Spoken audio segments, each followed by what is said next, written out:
Hi, I'm Mike, and this is my guide to the Sundance Film Festival. The first thing I've got to say is that I'm not an expert.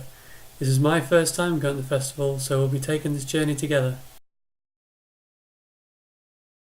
First piece of advice I would give you is to book early.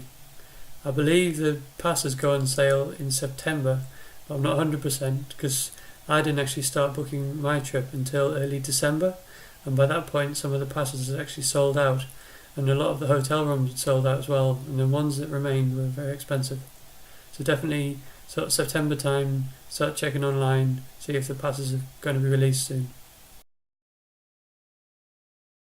The most expensive option are the passes, but as far as I can tell, the passes let you sort of breeze into pretty much any film you want.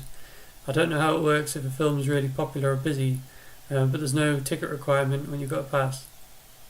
If you are going to go for a pass, I would recommend an off-peak pass if you want a significant discount, but a lot of the really popular films that you might want to see probably won't be shown in the off-peak periods. The next one down is a ticket bundle, which is the one I went for. I got a 10 ticket bundle for the first half of the festival, and it lets you book individual tickets once the tickets get released for specific films. It also gives you a credential. The credential is quite important for getting into various venues and using the facilities on site, which if you're buying individual tickets you wouldn't have that, and the credential itself costs almost as much as the ticket bundle, so it's definitely worthwhile getting it if you're going to be seeing a lot of films. The ticket slots for the bundles are released in January, and you get a randomly allocated slot.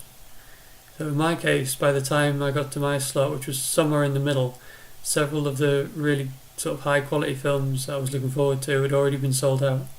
So it really is potluck, it's the way you end up being placed. But there's still hope if you don't get tickets to see films that you want, because you can still try the individual ticket route. The individual ticket route is the biggest gamble, but it's also by far the cheapest. You don't have a credential, but you're paying a lot lower rates for the tickets. It's basically a case of turning up, queuing for a long period of time, and risking not getting in to see the film at all.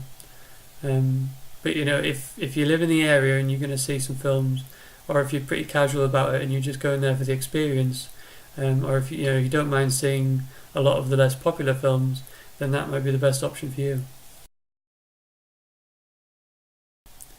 The next thing is the hotel.